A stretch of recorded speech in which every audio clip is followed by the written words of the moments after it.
Good afternoon, everyone. Once again, I welcome you all for the fourth session of National Webinar on Democracy in India since Independence. For this present session, we have a reputed academician, Dr. Naushad K. Ali from Regional College of Science and Humanities, Calicut, Kerala. Dr. Naushad K. Ali has done his doctoral research on the topic repatriation of Sri Lankan Tamil refugees from India, contextualizing options and challenges. Today, Dr. Naushad K. Ali is going to express his views on the topic India's refugee policy with special reference to Rohingya crisis. I request Dr. Ali sir to express his views on India's refugee policy. Namaste. Respected dignitaries in the dais and dear scholars, students across the country, those who are participating in this very relevant national webinar entitled Democracy in India Since Independence, organized by Tuljaram Chaturchand College, Baramati. I am very much happy to talk in this national webinar on my topic, India's refugee policy with special reference to Rohingya crisis. Democracy is one of the most interesting topic for the political aspirant to understand and to analyze the scenarios that is going on in the country. My topic is basically about the refugee policy, Indian refugee policy. In my lecture, in my class, I am going to discuss about India's refugee policy with special reference to Rohingya crisis. Rohingya crisis is not my area of discussion in this lecture. I am discussing about India's refugee policy in detail, taking the issue of Rohingya in the limelight. We know since independence, India is facing a lot of problem concerning about refugees. When we go to the Indian refugee crisis and Indian refugee policy, we have to discuss very shortly about the global refugee issues and the system, what we are following about the refugees. Since the final decades of 20th century, the number of refugees and the number of refugee population is increasing year by year. We know that since the final decade of 20th century, the number of refugees is increasing. UNHCR, it is United Nations High Commission for Refugees. The organization is looking and organization is carrying the refugee population across the world.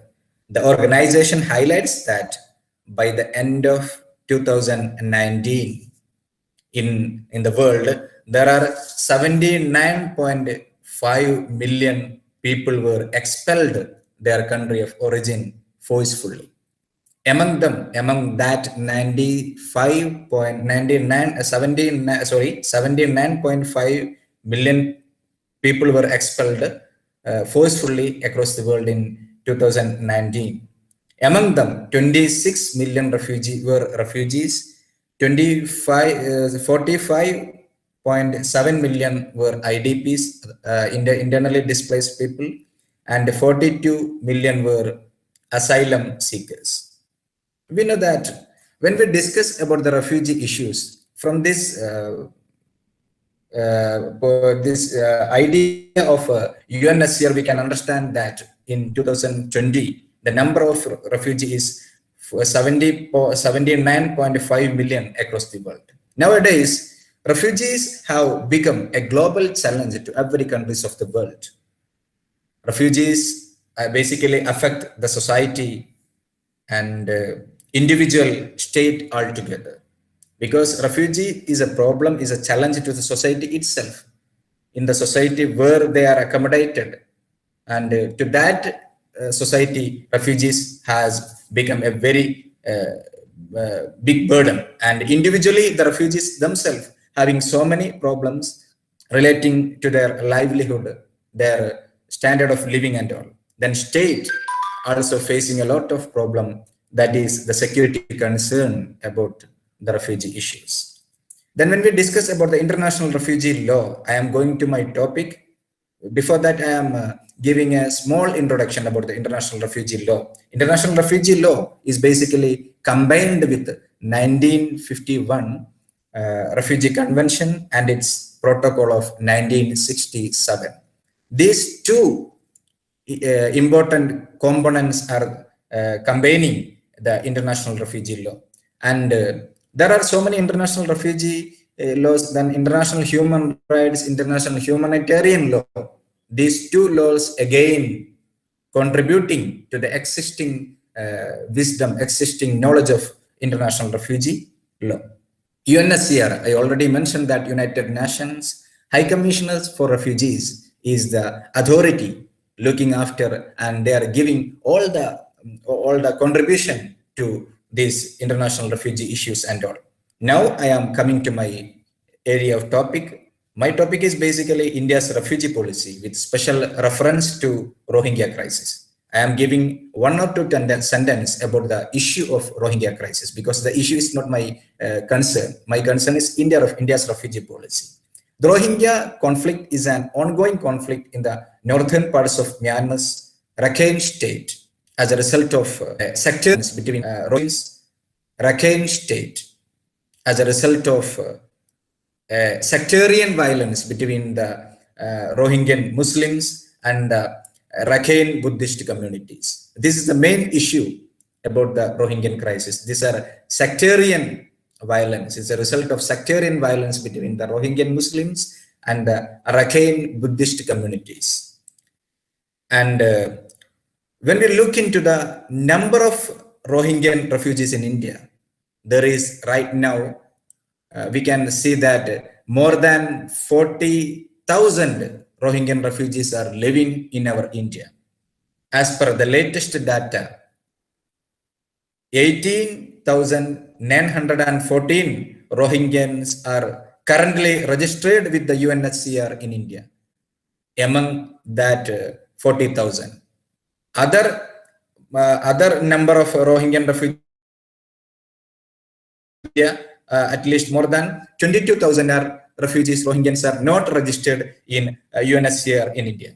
So the number of refugees in India, the number of Rohingyans in India is, when we count the registered in UNHCR and non-registered, we can see that the combined number of the refugees are 40,000 Rohingyans in India. We can see that when we look into the problem of refugees, we have to understand that in India, we are having a number of refugees other than the Rohingyans. We are having Sri Lankan Tamil refugees. We are having Tibetan refugees. We are having, there are so many refugee population, Bangladeshi refugees. India is accommodating a number of refugees. India is treating them very well. Very genuinely, India is treating them. That is an interesting area in my topic. Now, I am coming to the focus point of my topic. The focus point of this lecture is basically India's refugee policy. What is India's refugee policy? India is having a refugee policy or not? How India is dealing with the refugee population, and how Indian Constitution is talking about the refugees, and which are the documents dealing with the refugees and other aliens in our country. That is going to be discussed in my topic right now. We know that I already mentioned that international refugee law is comprises basically with the two documents. One is International Refugee Convention of 1951.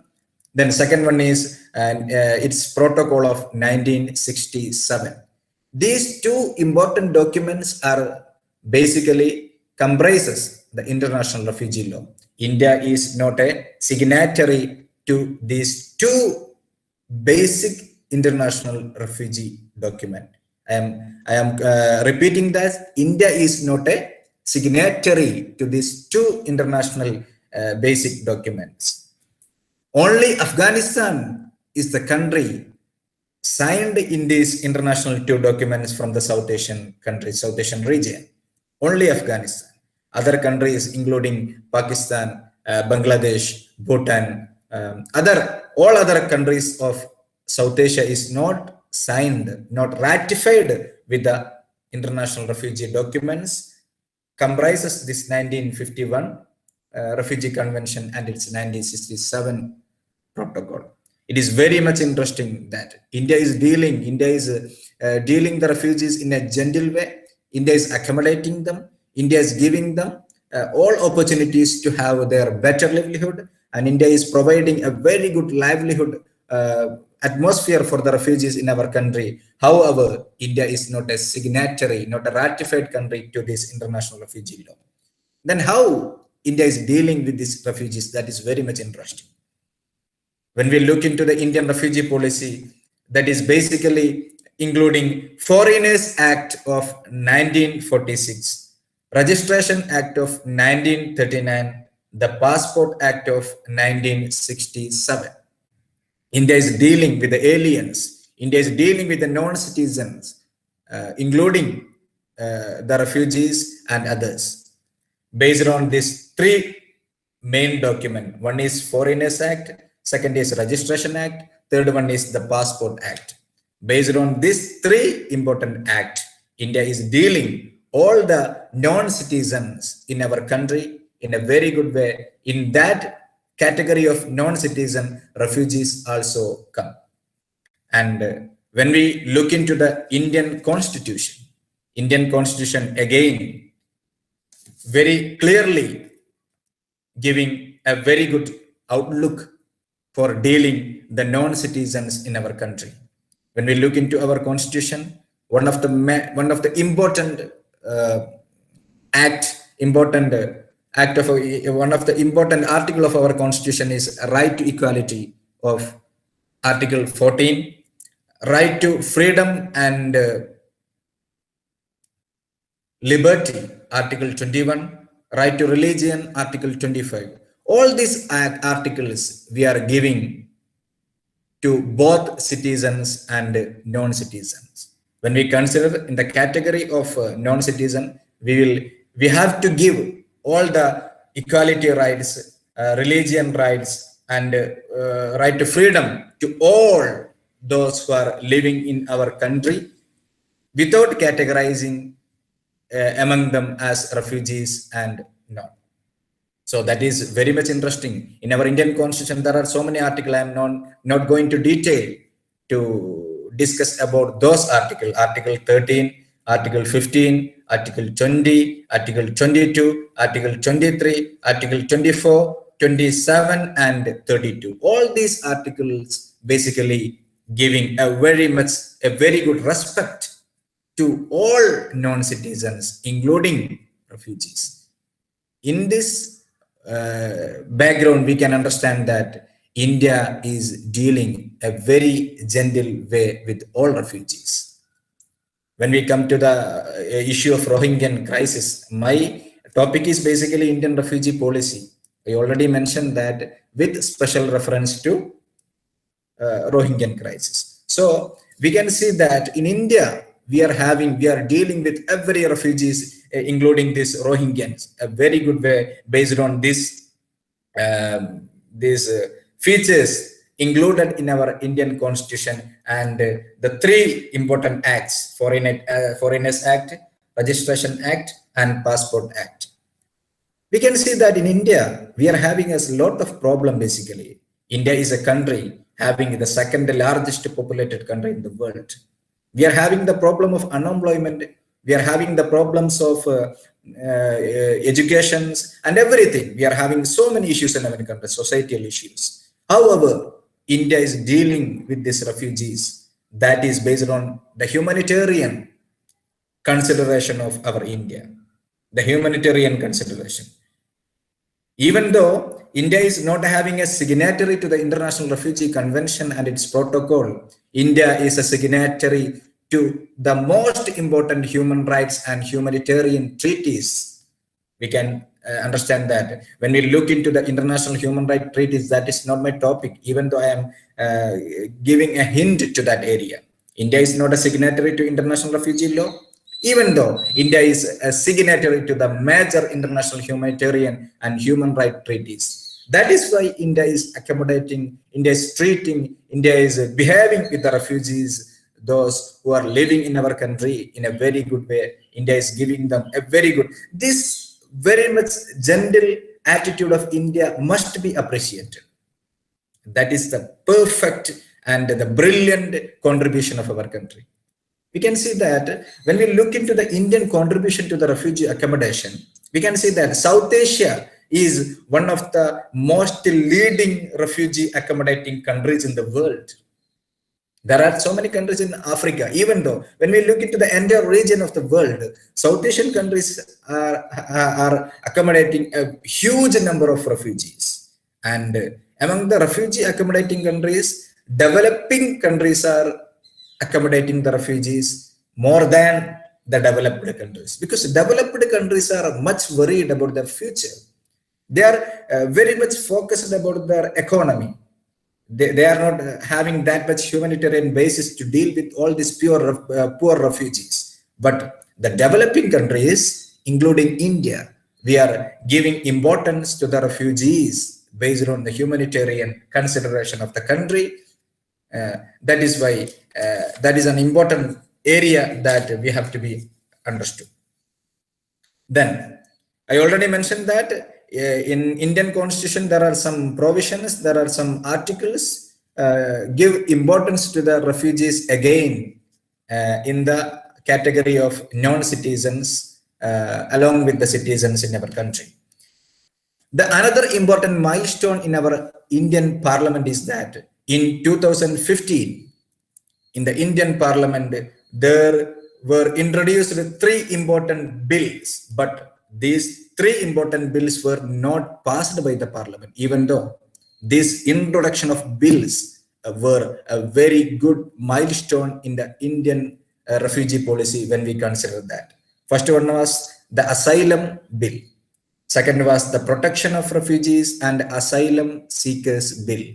Third was the National Asylum Bills. These three bills were introduced in the Parliament by the different member of parliaments, but these bills were not passed in the Parliament, even though these bills given a very good ambit, a very good basic knowledge to the entire Indian community and the Indian politicians about the refugee issues and all. When we discuss about the refugee issues, basically refugees are must be protected in the country, in the world. Non-refoulement is the basic principle of refugee repatriation. It means refugees cannot be, refugees never be compelled to go back to their country of origin. Their repatriation must be voluntarily. The repatriation must be voluntarily. The involuntary repatriation is basically against the ethics of humanitarianism. So, non-refoulement or involuntary repatriation is prohibited in the refugee law, in the refugee system. India is again very much respecting this idea, this principle of non-refoulement and involuntary. India is respecting the system. India is giving a very much important to this non-refoulement in our country.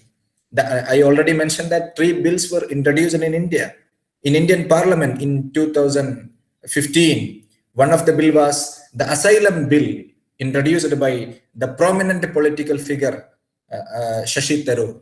He was introduced to the bill, Asylum Bill, in 2015, but this bill was not passed by the Parliament, even though in that bill, Shashi Tharoor very much explained about the importance of the principle of non-refoulement, and he argued for the voluntariness in a successful repatriation process of refugees.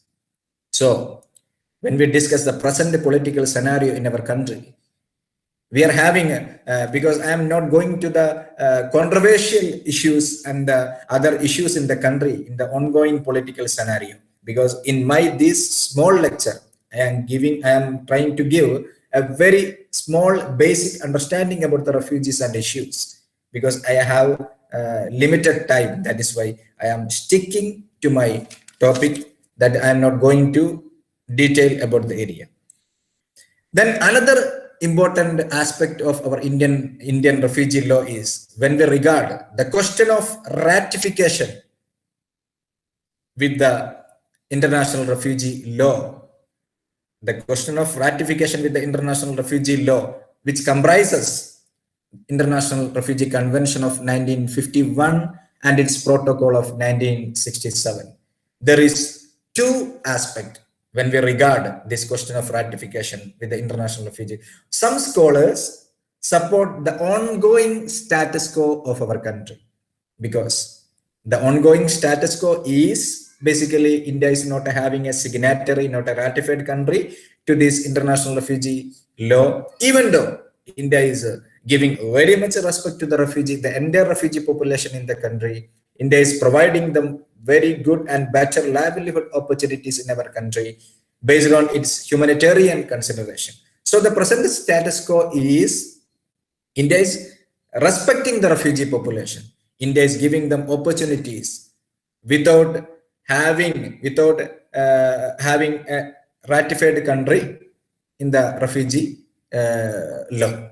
Then the second aspect is some scholars speak for a specified South Asian Refugee Treaty, South Asian Refugee Convention.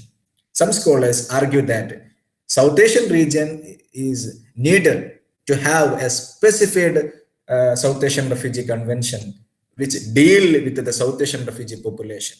Then India must lead to this South Asian Refugee Convention. That is another area of discussion when we regard the Indian refugee policy. However, then there is another very good prominent figure when we had Professor Chimney. He talked about very much about the importance of the South Asian Refugee Convention, because there is having OAU, Organization of African Union, OAU. Then there are so many other regional refugee institutions and refugee conventions. There are so many things, but in our South Asia, we are not having any specific refugee convention. So we must have to frame that much specific refugee convention, like argued by Professor Chimney and other prominent Indian law experts. We can see that. So it is very much interesting to look the Indian refugee policy in this skeleton. I already mentioned that India is not a ratified country with the international refugee law. However, we are having a very good respect to the refugee population and all. Finally, in my small talk, I am going to conclude my speech mentioning about one or two important points. So, India is having right now more than 1 lakh refugees. India is having more than 1 lakh refugees in our country. I already mentioned that with a special reference to Rohingya crisis. I'm not going to talk about the Rohingya crisis in detail, because Rohingya crisis, the issue of Rohingya crisis is again another cup of tea. My area is concerned is basically India's refugee policy. So when we think about the Indian refugee policy, we have to understand that more than 3 lakh refugees are living in our country right now. 3 lakh refugees. It is not a simple deal. We have to think about it. We must appreciate our government of India. We must appreciate our government of India to deal with the entire refugee population in a very good way. We are having better livelihood opportunities, better education, better health facilities and sanitation facilities, everything to the refugee population. So this much effort taken by the Indian government must be appreciated, because the all government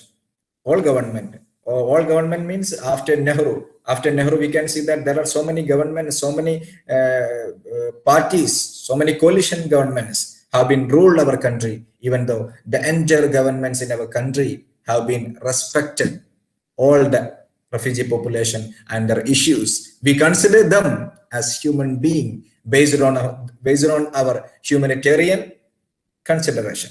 That is the beauty of Indian refugee policy. That is the beauty of Indian refugee system. We are not having the followers of the International Refugee Law of 1951 and 1967, its protocol. However, we have our own beauty in our constitution, our own system. So we can see that ratifying in the international refugee law is not a big matter, but respecting the refugee population, respecting the vulnerable population, that is the big deal. India is doing it very well. And in my final argument, in my final recommendation to my topic, I am giving some points to my dear scholars. First one is, I already mentioned that India is a country having huge population and the problems of unemployment and all. So we have to deal the refugee issues, refugee problem in a very good way. For that, before granting asylum, the Indian government should state explicitly as how many years the government is granting them asylum, granting them refugeehood in our country. This is very much important, because refugees are temporary, because every country has to give a temporary asylum to refugees, because refugee is not a permanent settlement to the refugee population. That is only temporary. After removing the persecution situation in their country of origin, after having the entire problem settlements in their respective countries of origin, refugees have to go back to their country of origin. So the country of asylum, the country of refuge, state explicitly before giving asylum to the refugees that your settlement in our country is only temporary. You have to leave our country after solving the issues in your respective countries of origin. This is one important point to deal with the refugees in our country, in our respected country, our India. The second issue is the second important point is that refugees must understand about the contributions of the country of origin, the country of refuge, and they must recognize the effort of the country of refuge, and they have to follow the security measures of the country of refuge. Because refugees, when we consider about the so many refugees in our country, one of the most important issues when we consider about the Sri Lankan Tamil refugees. They have been basically assassinated the Indian Prime Minister, respected Rajiv Gandhi. Even though we are giving the Sri Lankan Tamils settlement and refugeehood in our country, we are having so many problems of security measures by the Sri Lankan Tamils, even though we have been given a very good respect in our country. That is very much important. This much consideration to our Indian better refugee system, we have to be understood in this area. Then another point is that UNHCR help is very much indeed for a better refugee treatment. UNHCR is giving a very good help for the refugee hosting countries. Even though UNHCR have to give so many fund and another opportunities, another facilities to the country of refuge, and UNHCR has to recognize to the efforts of this country of refuge again. So in my last point, I mentioned that Rohingya crisis is not a single crisis in our country. Rohingya crisis is a refugee crisis, I'm not talking about the Rohingya crisis. Rohingya crisis and Rohingya refugees crisis is another crisis, another area. I am talking about Rohingya refugees in India and Indian refugee policy. My topic is not Rohingya crisis. That is another cup of tea. Even though in my final argument, I am mentioning that refugees, the number of refugees is increasing year by year. When the competition exists, when the competition exists, when the competition for economic growth and another problem exists, the number of refugee must be increased. There are so many refugees, the number of environmental refugees, another type of refugees is increasing year by year. Natural hazards, flood, so many issues. All these issues are natural, not man-made. So refugees, maybe they have to flee their country of origin back and approach another country for refugeehood. Yeah.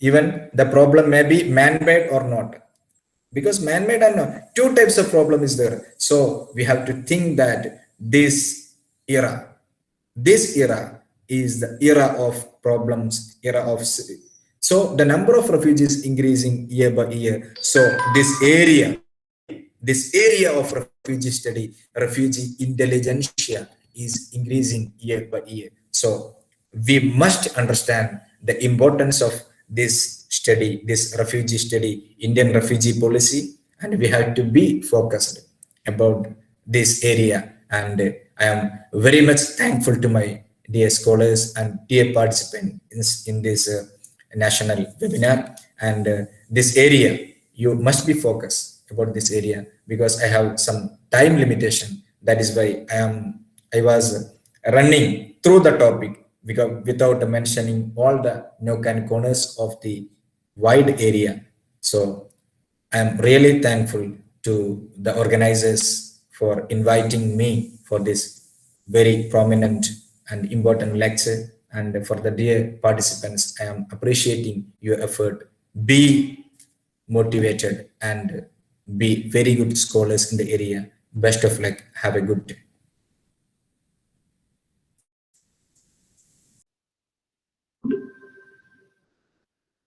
Thank you so much, Dr. Naushad K. Ali, sir, for delivering your valuable views on India's refugee policy. Thank you.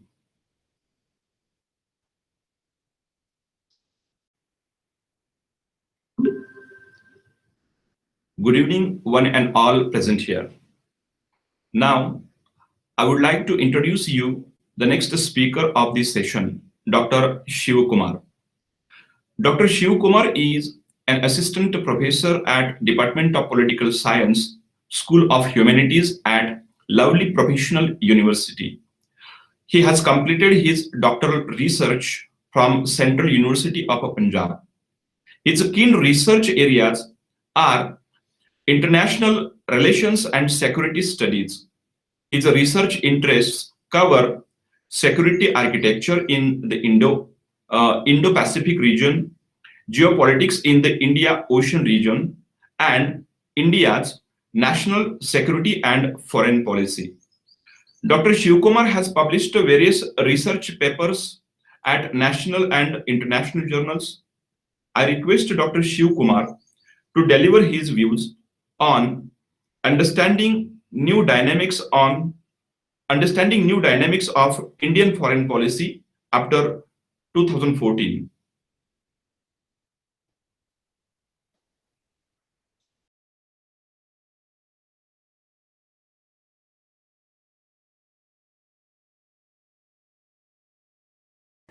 Hello and welcome in the lovely professional university. And I want to talk on the topic to understand new dynamics in the Indian foreign policy after 2014. So today we are going to discuss, or we are going to understand the new dynamics of Indian foreign policy, which especially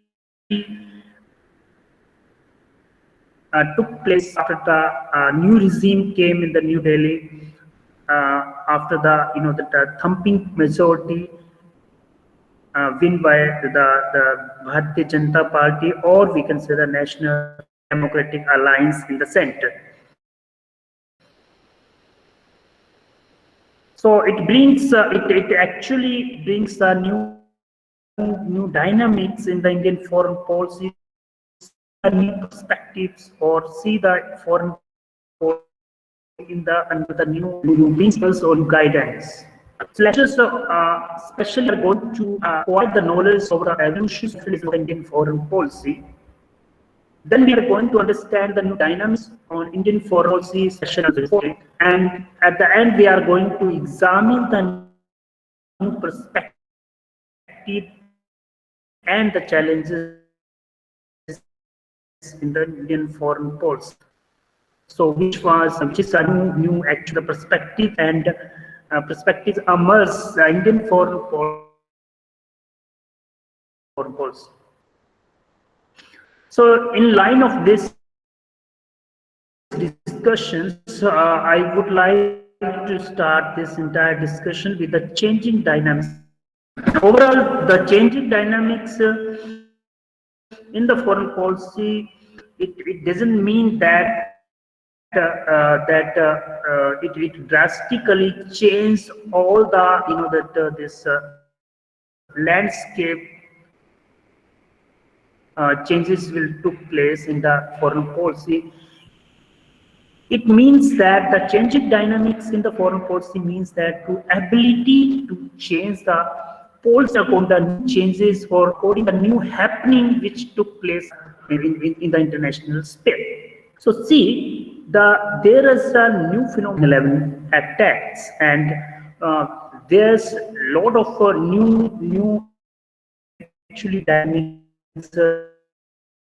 happens or phenomenon debates emerge in the to look out their security or their geostrategic perspectives in the different foreign policy also face some new dynamic changes because the war against terror policy after immediate 9/11 attack in the Afghanistan imposed by the United States.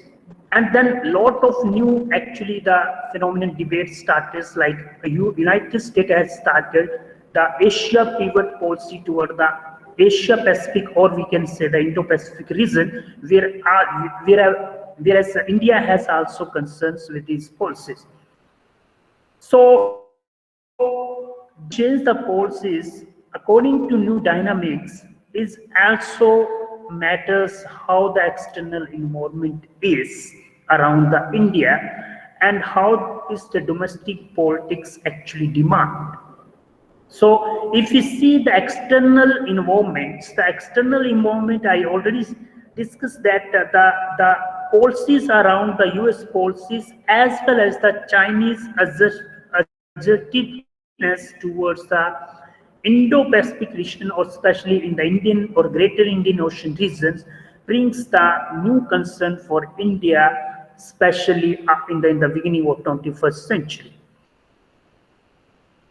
And see the lot of changes, the right-wing governments in the center, which came with a thumping majority. So this government have also some ideologically or you can say that different agendas or different principles to imagine the Indian foreign policy in the context of future. So the foreign policy for me or a lot of scholars have seen the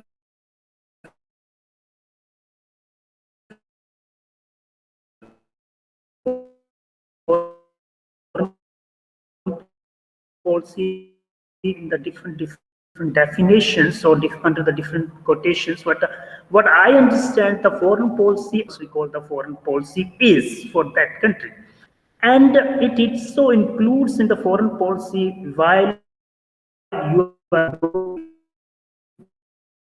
deals with the other countries in the bilateral affairs or the regional affairs, such as the regional organizations like South Asian regions, or you can say that in the SARC with the South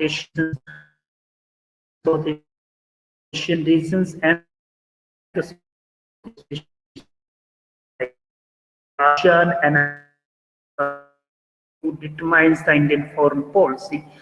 So, what my intentions is around these points, which is I think the more determinants the points is in the Indian foreign policy. The first one is the cultural and civilizational legacy. So what we have a cultural and civilization legacy that help the Indian foreign policy to enhance its proximity or geostrategic proximity with other countries. In suppose you take examples in the Chola Empire in the southern region of the India, where the Chola Empire actually had a lot of the expansions in the through the that this state of Malacca and that this Java and we call now the Indonesia, so Malaysia.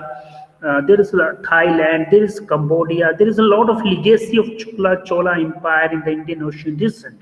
And that actually the center of India's Act is policy also. India want to regenerate or want to reconnect that historical legacy or cultural legacy or you can say that civilizational links. If you see the civilizational links, you can find out the Angkor Wat temples in the Cambodia and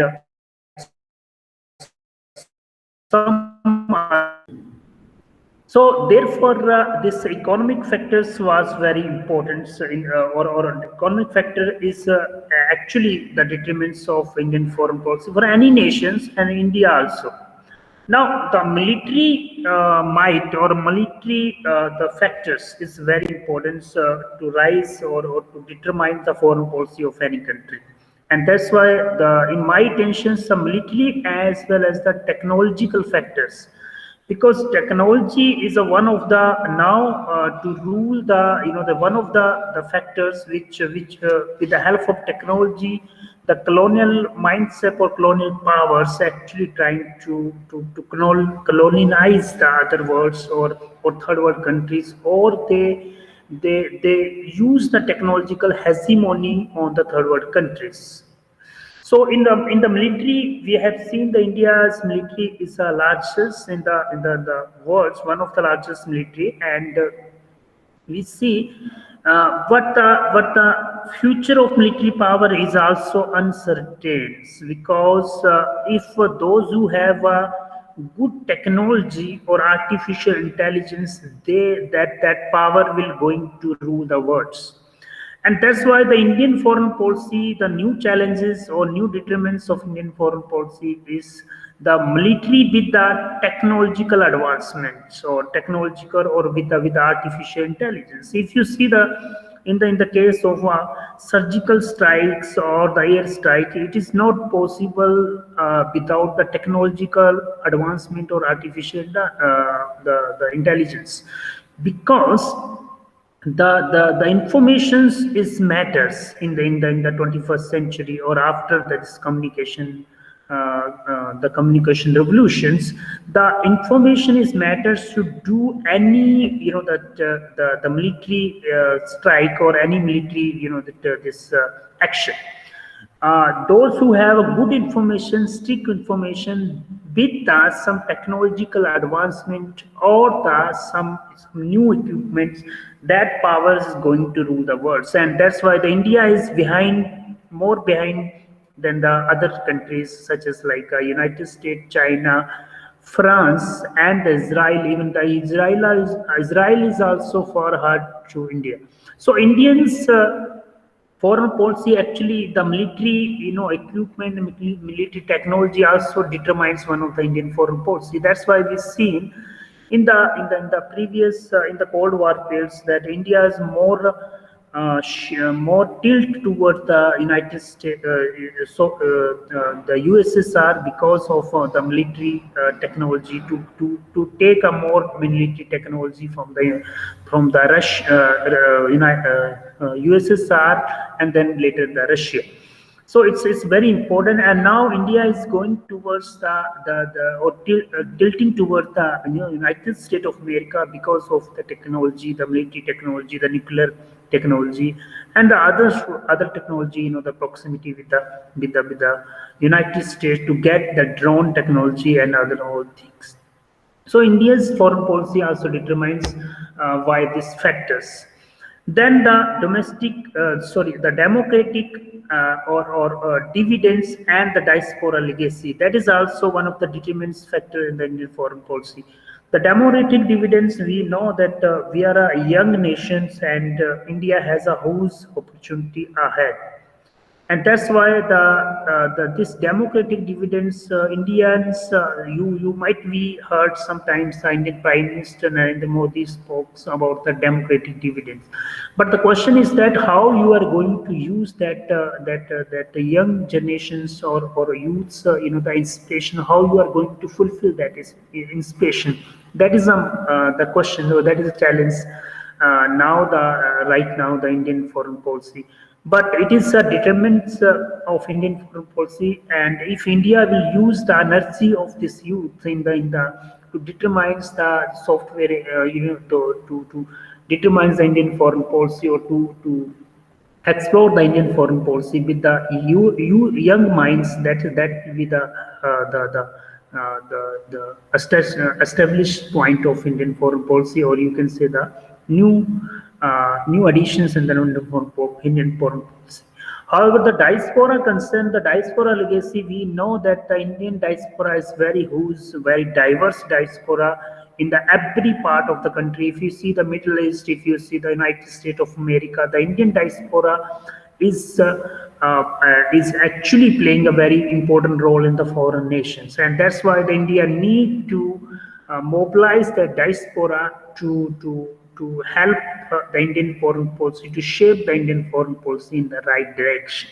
So these are some determinants which, in my understanding, it is very important to Indian foreign policy to see in the center positions and work for these determinants, how the Indian foreign policy will go ahead with this. Now these after discussing these determinants of the Indian foreign policy, now you will understand the whole process of the evolution of the Indian foreign policy, how Indian foreign policy took place, or how Indian policy came in the world largest theater. So first phase I have divided in the three phases. However, a lot of scholars divided in the different phases, and but I divided in the three phases according I supposed to talk after the 2014. So the two phases which is we also need to discuss. The first phase from the 1947 to 1991, and the second phase which started from the 1991 to 2014, and then the third phase onward. So let's start from the first phase. However, this I have divided into three phases, but the thing is that the lot of scholars, if you see the Indian, the foreign minister S. Shankar, so he has divided this Indian foreign policy in 6 phases. So in his understanding, so it's a way to understanding the foreign policy or evolution of the Indian foreign policy. And in his new book, India's Day, he actually determines, or he also expressed how the India's strategies to the new world orders, or what will the India's role in the new world was to the foreign policy. The first phase of Indian foreign policy actually around the former prime ministers Jawaharlal Nehru, and he's actually the ideological spirit, or you can say the internationalism, or his universalist that spirit. In that fields, we have seen immediate after the 1947, the Pandit Jawaharlal Nehru was actually the follow the legacy of Mahatma Gandhi, and he tried to makes a new kind of mixture in the Indian economy and the Indian foreign policy as well. Uh, he actually the social ideas go towards the social ideas, and to make the mix of the social economy, make the mix economy towards the, or with the more orientations towards the socialist pattern of the economy. However, because that was a genuine reason, because at that times there was a capitalist power or imperialist powers was Western European countries, and that's why there was a little suspicion toward that powers by the first prime minister, and that's why they tried to choose the different path which give them more identity in the world politics than the follow the existing path. Because during that time there was the world has actually the divided or polarized in the bipolar movements or bipolar movements, which talk about the two powers, United States and the United Soviet Socialist Republic, Union of Soviet Socialist Republic. So these were two powers which led the two camps. So one is one led the capitalist camp, and second one is the socialist camp. And the India's stand was there that India actually tried to maintain its strategic autonomy. So here is a very big discussion of strategic autonomy after the 1947, because the strategic autonomy is one of the actually the center point of Indian foreign policy after the independence. India tried to maintain this uh, perspective or this principle in its foreign policy. So in that sense, that India start the new amalgamations with the third world countries, and try to make some new platforms or to construct a new platform which we call the non-alignment movement, which established in the Belgrade Summit in 1961. Indian prime ministers was very anxious to make this, because the India was one of the largest country who was a founder member of that non-alignment movements with the Yugoslavia, Egypt, and such others. The big leaders like Indonesia's Sukarno and all the others, leaders, big leaders actually unite, and they make the non-alignment movements. They established the non-alignment movement. So main themes of actually the Indian foreign policy was during that time was actually, if we see 1947 to 19 till 1962, we can say that very idealistic kind of notion of Indian foreign policy, or we can say the anti-colonial sentiments based on anti-imperialist sentiments, Indian foreign policy was.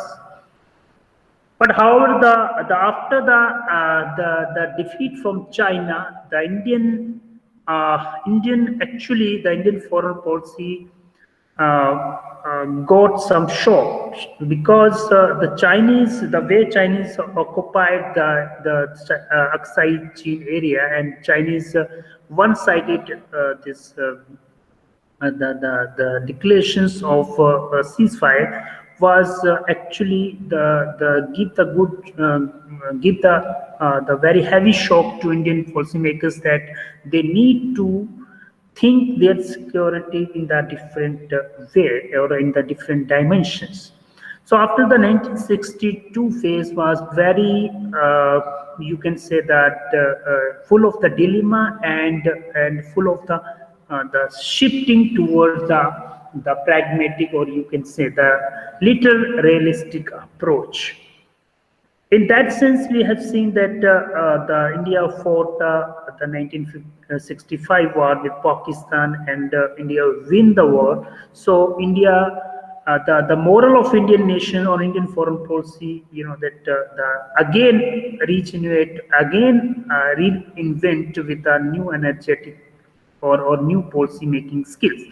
And in that sense, while the Indira Gandhi regime came in the centers, the Indira Gandhi, actually the former Prime Minister, used a more pragmatic approach to and break the Pakistan in the two separate nations or identities, and to the Bangladesh emerged as a different nation.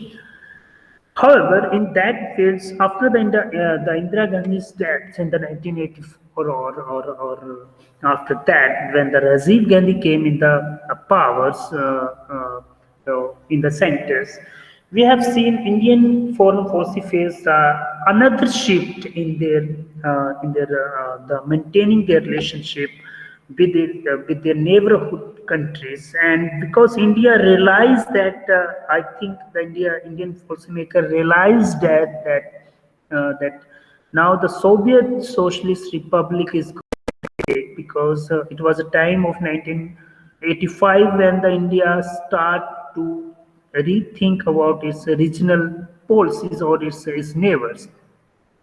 And India established the SARC in the 1985 with the Bangladesh Prime Minister Sheikh Mujibuddin Rahman. So this was a new shift, because there was a waves of regionalism in the all over the world. So that's why the India also think about the regional approach that enhance its capabilities in the regional as well as the extra regional powers in the region. In these directions, we have seen, meanwhile, in that times, the disintegrations of the USSR in the 1991, and that was the big, actually, the deciding point for Indian foreign policy, because earlier India was dependence for the military technology for the any other relations with the United States, because meanwhile during that times, India's relation with the United States of America was not good because of the proximity, the way the proximity, the geostrategic proximity, the United States proximity with the Pakistan, and the India's strategic treaty or security treaty with the former USSR. So it was very shocked. Again, Indian foreign policy faced the new dilemmas in the 1991. So it was a time to take a bold step, and yes, the India taken the bold steps according the domestic demands for the economic reforms in the 1991, as well as to rethink its policies beyond the South Asian region, and India start its look-east policy or declare its look-east policy also. Along with that, India tried to make the self-reliance power so that it can maintain its strategic autonomy. India go for the nuclear explosions and declare itself a nuclear power. So this was the times, and if we start the second phase, and I would like to start it from the 1991 to 2040. This was a phase of new transactions in the Indian foreign policy, because the 9/11 attacks brings a new dynamics in the South Asian region. If you see the South Asian region after the immediate 9/11 attacks, we see the US has imposed a war against terror policy in the Afghanistan, which is a part of the South Asian region, and it directly concerned for the Indian foreign policy choices also. However, meanwhile, India also, we can just strengthen its relations with the United States, or we can say that both countries, United States also realized that without India, it cannot be possible that the United States to fight against the terror in the South Asian region. So that's why the United States moved towards the greater proximity with the or strategic partnership with the India in the region. And in that directions, India-US strategic partnership started after 2005, and it strengthened with the nuclear deal 2008, and now it's going beyond with the military exercises, which we see the Milan exercise in the Indian Oceans, or some others part of the regions such as the Pacific Oceans and others military exercises which took place. So this was a very tangential field, and India-US relations got good proximity in this field. Now, after coming the Narendra Modi in the powers, or after the 2014, what the new regime done, new. So actually, new regimes came with the new hopes and new inspirations for the Indian nation state. The Prime Minister Modi win the elections with a thumping majority, and he became the Prime Minister. And he, that in the oath diplomacy, he started with the inviting all the SAARC countries head to in the oath ceremony, and that was a beginning for. Or that was a sign for Indian Prime Minister, from the side of Indian Prime Minister, that India is no more going to ignore its neighboring country. It's going to strengthen its relations first neighborhood policy. And that was a surprising element when the Narendra Modi visited in the very small and very important partner in the South Asia, Bhutan, is to choose his first actually foreign visit. Then the second phase, if we see the Indian, after coming this new regime, was a lookist policy shifted to the actist policy.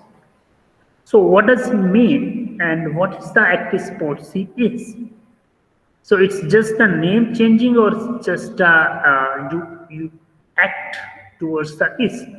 So of course it is an act, because it based on to earlier the lookist policy was just to look the it says cultural and the civilizational links to revise that, but the actist policy also stressed more on the economic proximity as well as the strategic proximity with Asian countries. So in that directions, we have seen there is a lot of strategic partnerships. India has signed with the Indonesia. India has signed the strategic partnership with Vietnam, which we are going to discuss ahead. So in that directions, we have seen that India has invited in the 69th Republic Day a chief guest of all the Asian countries ahead. So third phase is very interesting, because India is seeking the greater strategic partnership or cooperations with the other regional powers, also, along with the US, Japan, and Australia. India is also increasing proximity with Philippines, with the Vietnam, with the Saudi Arabia. We have seen the Western Asian regions. We have seen the lot of the other small or regional powers, which India has revived its policy with, or its engagement, strategic engagement with these countries. And in case of the Russia, because the Russia was a very good, or Russia is a very good friend of India during the Cold War period. But after the 9/11 attacks, what happens that the India go with the counter-terrorism or the proximity against the global terrorism with the US. Russia remains, that Russia go some alliances with China. And because Russia moves toward the China with China to alliance or to sell its product or its military equipment to China, India just tried to make balance with Russia. But India understand the Russia's position that Russia is no more going to long now the India's friend because Russia China has good proximity. Right now, it's good that India is balancing its relations with the US and Russia as well. But it is not going too much. I think after the 20 years or after the 10 years, we will see that Russia will move toward the different directions, and we need to actually we are trying to maintain with Russia. But the thing is that if we are going to more toward the US, automatically we will lose little proximity with Russia. But the international relations is all about the that there is no permanent enemy and no permanent friends in the international relations. So this is India's pragmatic approach or proactive approach. We can say that how it maintain its multilateral approach with the great powers, especially Russia, China, and the US. So these are Indian geostrategic positions where the India's geostrategic positions in the Modi's breaking diplomacy. If you see the which I have discussed that how India actually the breaking the paths which already we are running in the foreign policy, and India actually the Modi's diplomacy is trying to bring some new changes in the or new policy implementations in the Indian foreign policy. Active policy is also part of that strategy, and India's security and defense partnership with other Indo-Pacific countries, or Indo-Pacific countries means there is a 50 and there is a lot of countries in Indo-Pacific regions. Those with that countries, India is trying to make proximity because this reason is important because of India's proximity. One third of the area India's according is geographically is shared with the maritime boundaries. So that's why India's the concern with the maritime boundary is more. If we see the Indian perspective in the largest perspective in the Indian Ocean region, or the greater Indian Ocean region, or some scholars call it the Indo-Pacific region, there is a common maritime sea lifelines India want, which actually give the respect for or give the accessibility for its maritime routes, because if the maritime routes will be stopped by any country, that will be or blocked by any country, that will be challenge for India's even the economic growth. To revive the socio-cultural and economic convergence in the regions to comprehensive and combined sphere of regionalism. So India is trying to increase the sphere of its regionalism, is not in the South Asia but beyond the South Asia, with the BIMSTEC, Mekong Ganga cooperations, then extended with the Indo-Pacific security architecture, which we call sometime or which we talk sometimes. So, because the Chinese assertiveness or Chinese involvement in the Indian Ocean and Pacific Ocean is more activeness, then that's why the India's reactive sentence is very clear that due to its traditional and non-traditional, the security concern in the region. So, what is the India's puzzle, or what is the India's challenge right now in the Indian foreign policy? The first challenge is the India's confusion about the multi-alignment policy, which India has started in the UPA government to multi-alignment policy or multilateralism with the other with the major five the countries which include the US, Russia, China, France, and England. So with these countries make the multi-alignment policy. So now it's confusions to take a decision, and second one is the to increase the sphere of regionalism, because India's regionalism is not limited around the South Asia. India want to, as a emerging power, its aspirations is high, and that's why it's a challenge for India that how India will increase its regionalism in the surrounding areas also. And puzzle about the strategic autonomy. So that is also one of the concern. So see the growing layer of India's regionalism, which is very important to understand. The regional layers which around the SAARC countries, 7 or 8 countries of SAARC, and India tried to increase or try to win the sentiments of the SAARC countries through providing the lot of help to these countries. If you see in Nepal, if you see in in Bangladesh, India is helping the Bangladesh to develop its economy, and Bangladesh is rising economy right now because of the good relations with India, and also Bangladesh also exploit some good relations with the China. So how the regional layer of India's relationship with the neighboring country is also one of the deciding factor of Indian foreign policy, that how India will emerge as a powers in the upcoming years. Then the extra regional layers which we are talking, the extra regional layers with BIMSTEC, Mekong Ganga cooperations, Indian Ocean regional associations, and the Indian Ocean Naval Symposium. Then the Milan is a naval exercise. So there is a lot of efforts put by Indian policymakers to revive the extra regional, the efforts. You see the BIMSTEC in the 2019 oath ceremony, the Prime Minister has invited the BIMSTEC countries. So BIMSTEC is actually the India and the Southeast Asian or some Southeast Asian countries group.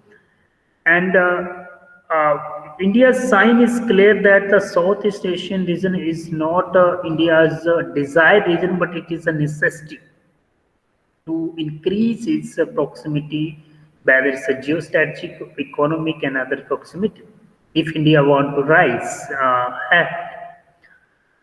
Then the third point is inter-regional layers, which talk about the Indo-Pacific regional security architectures, which talk about the South-South debate, which talk about the IPSA, and even the BIMSTEC and the SCU.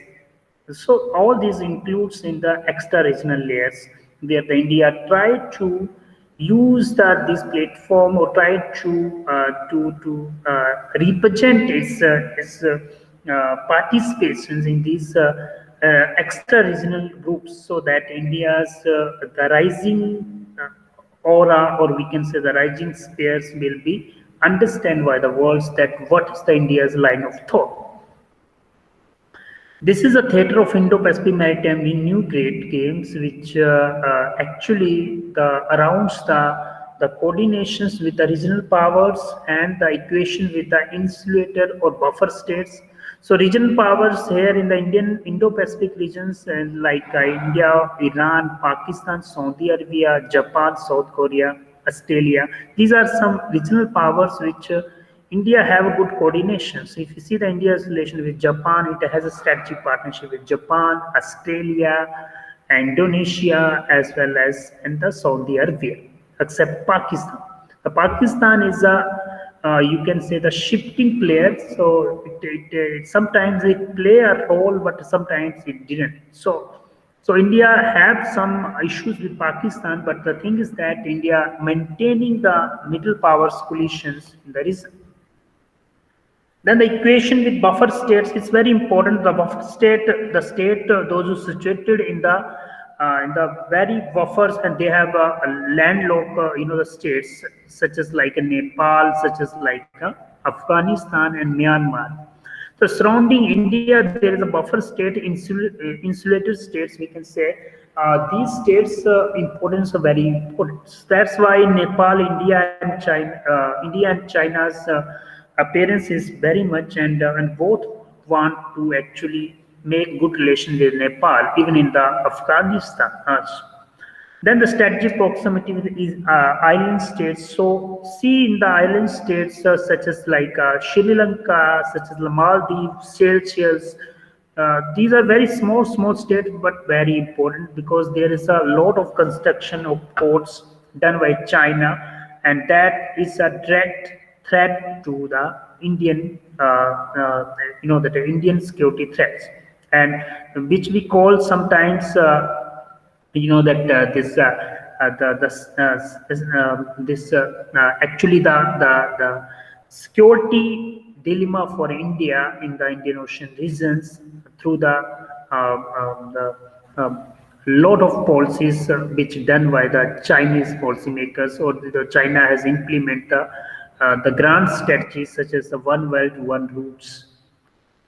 Here, this is the Indo-Pacific region, which is India has a desired region, and we need to understand this. This is a very important region where India want to express its or extend its rising, the space.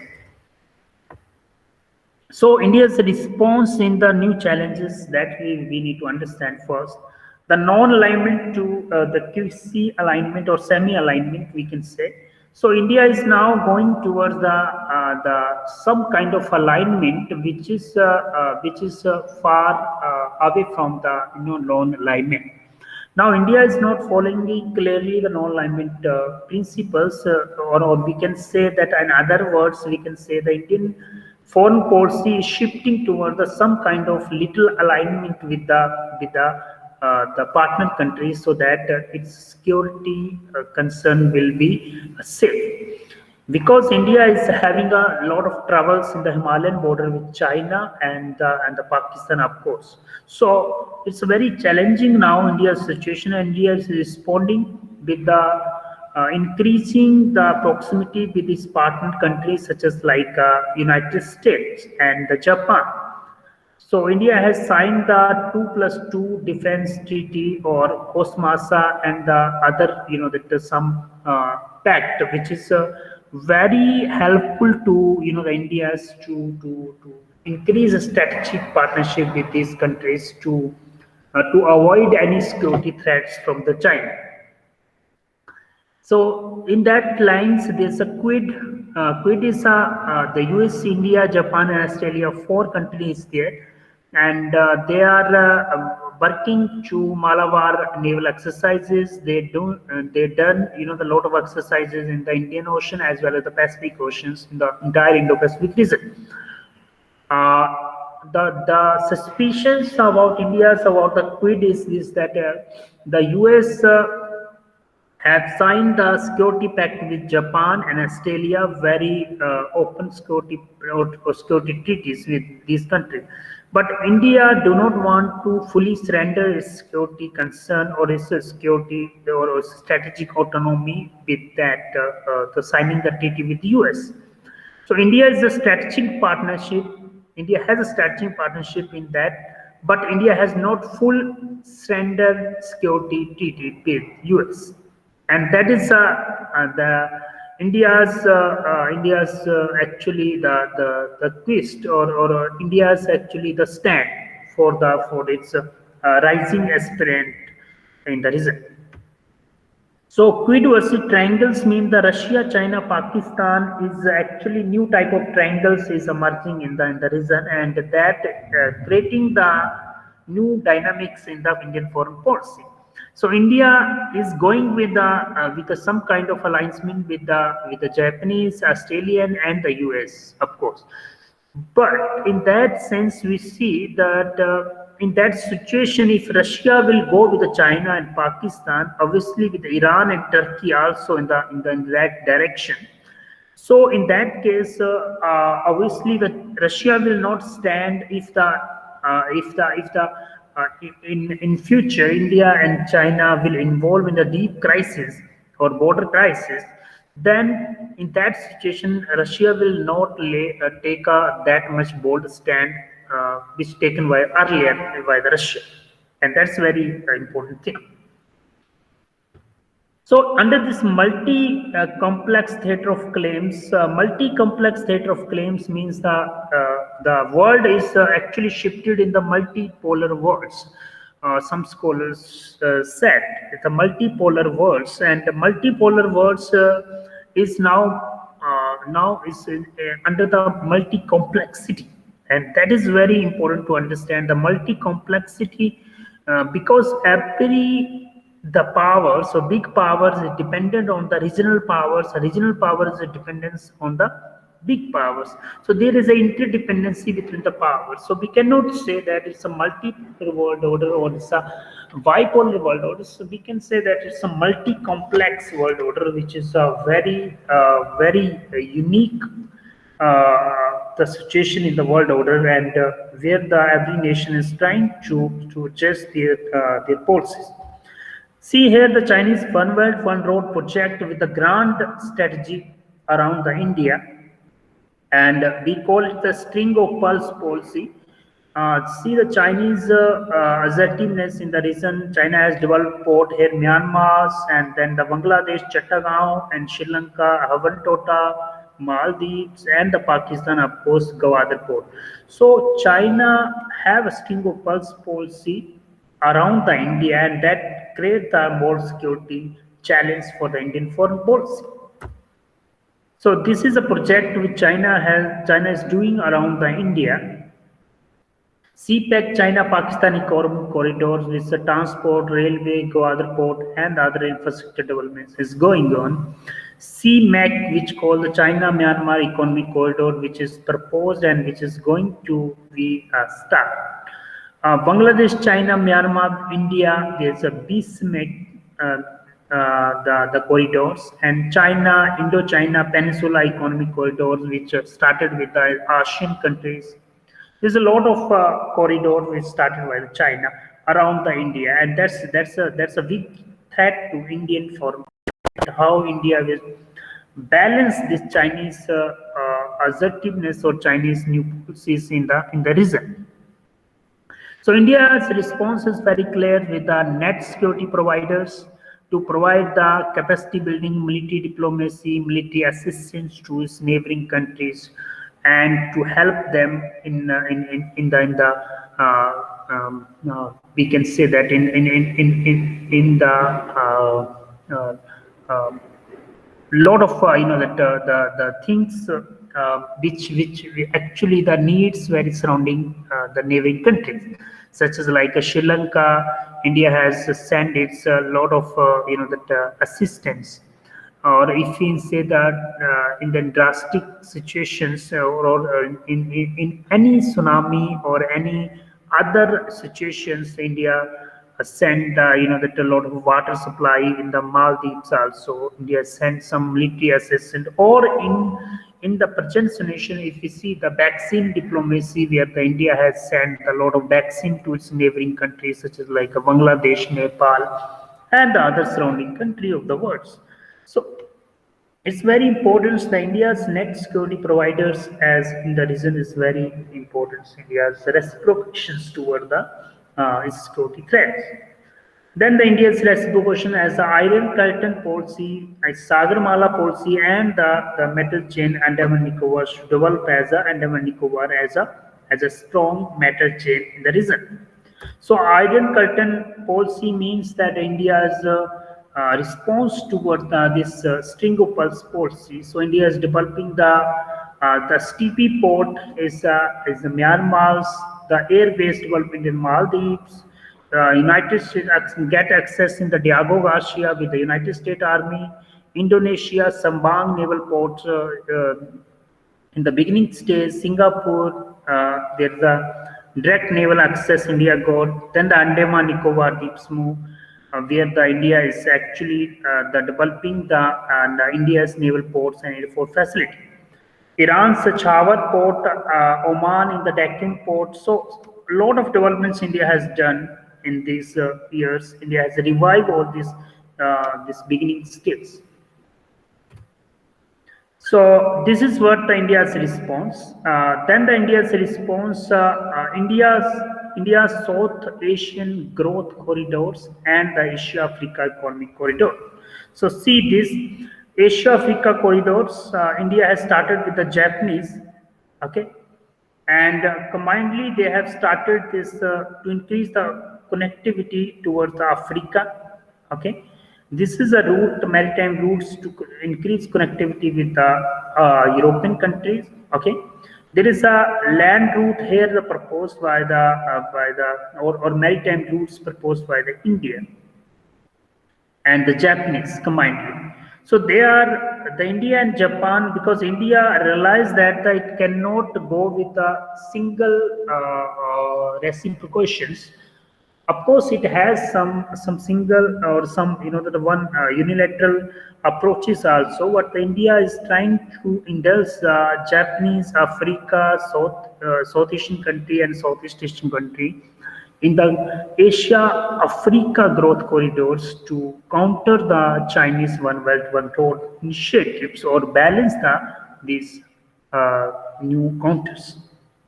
So this is what actually the India's response in this region. Now, the future of Indian powers. This is the last, I think, concluding part. So, what will the future of Indian powers that we need to understand first?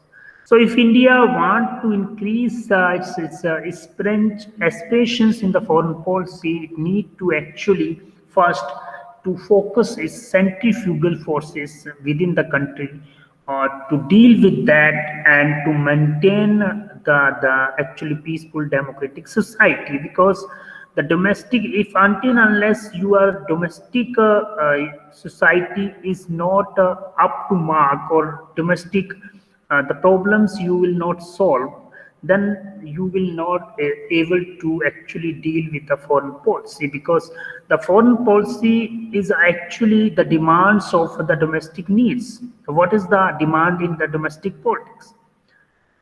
So until unless you will not directly, deal with centrifugal forces such as like nationalism, separatism forces, the radicalization forces in the community, in the Indian community. We see there are a lot of radicalization process in the all the communities where the need to actually face clearly, or need to bring the new policy changes in that scenario. Or of course the poverty and unemployment. So if the country is under the poverty lines, there is a lot of 1/3 of the population is under the poverty line. How you will be the great powers? How your foreign policy will run? So this is very important when any country want to rising. It also need to make the ground from home. That is very important. The second one, the regional and sub-regional organizations. So I already discussed that the regional organizations and the sub-regional organization is very important to deal with that. That how you could actually the role in the regional level and the extra-regional organization or sub-regional organization, how you are strengthened. Because the India is struggling still in the SARC, because SARC is not that much success regional organization. So India needs to find out now the new way to deal with this a new regionalization process. Then the India's horizontal regionalization process. Horizontal regionalization process is very clear that India need to go towards its east as well as the west. Now, the horizontal regionalization process, which is the Indo-Pacific region, is a main reason, and India need to connect it very vibrantly, because the horizontal regionalization process, which counter the Chinese vertical approach toward the Indian Ocean region. So if you see the Indian Ocean region, China vertically coming down toward through the CPEC, the other connectivity project with the Myanmar, with the Asian countries such as. So India needs to balance the horizontal regionalization process with the Indo-Pacific regional security architecture. Now, how will be these all will be the futures, the implements will be happens. On the basis, in my intentions, India need to more the grand narratives. So, what is the grand narrative actually is, and or we can say the grand strategy. So grand narrative is this that every country have a narratives. So India should have a one narratives which you can say you can include the Vasudev Kutumbakam, which the narratives which actually give the shape to Indian foreign policy in the greater way, which inclusive, which should be inclusive. So, or which should be like the American grand narrative is exceptionalism, or the Western universalism. So, how you will be counter, or how you will be make your presence in the world politics through the your own narratives or your own grand strategies. That is what the China is doing. The China has its own narratives about its country, about its culture, about its society, and it has also the grand strategy. You see the grand strategies through the One Belt One Road. So it has its own strategy, but India do not have that strategies which give you, or India do not have even the grand narratives which give its strength to increase its foreign policy. So India need to work on that as a future power. Now, the Indians in New Delhi's its own thought of lines, that is very important to understand. See, the Indian foreign policy was actually, the run or led by the external situations during the Cold War, because there was a bipolar movement. So India decided that it will be out two from the two polar, and it go for the third world countries, or it started the NAM. But India need now the situation have changed. There is a different situation, multipolar world, or we can say the multi-complex world, or where the India's aspiration is high. India is rising economy, India is a rising military powers, and it has a democratic dividend. So using that sources, using that the proper, that all these sources, India should be develop actually the its own thought of lines, which is which actually based on its own narratives rather than the foreign narratives, or rather than the foreign based on foreign ideological debates, or based on foreign think tank. So Indian think tank needs to develop its own line of thought, which sometimes the Prime Minister talk Vasudev Kutumbakam, the whole world is a family. And it is a good example of globalization. But how you can do, what is the policy for that? That is lacking behind. India is lacking behind that, and that is where the speaking is one of the that if the Prime Minister is speaking something, that is one of the aspiration, but how that aspiration will be achieved by the foreign policy, that is a different thing, and that need to actually implement. Then the strategic autonomy. The strategic autonomy is one of the crux now in the Indian foreign policy also. The strategic autonomy, how you maintain the strategic autonomy, that is also one of the challenges.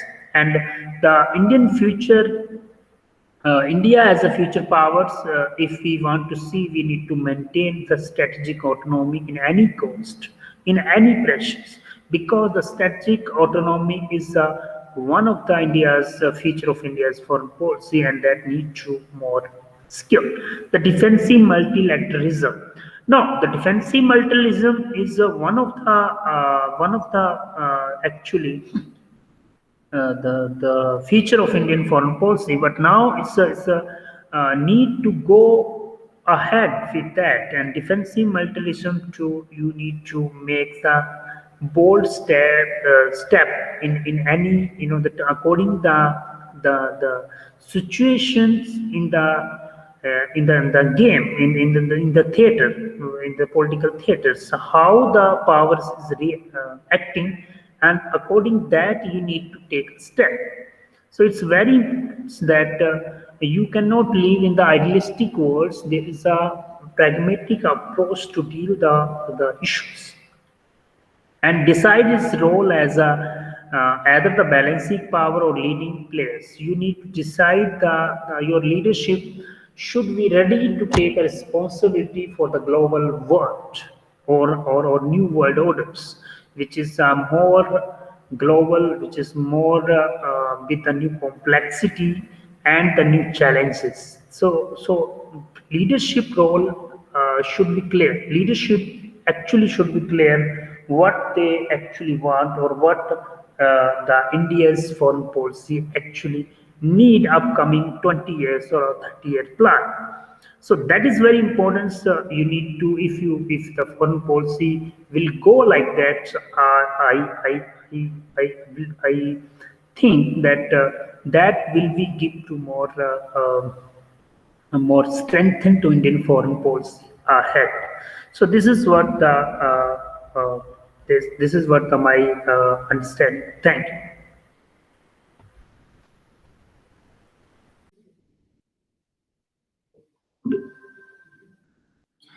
I deem it a great honor and privilege to propose the vote of thanks on this memorable session.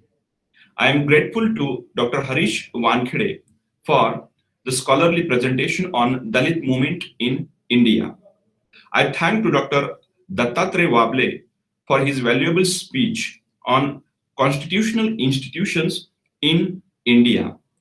My heartfelt thanks are to Dr. Prashant Vighe for the distinguished presentation on leftist movement in India. Thank you.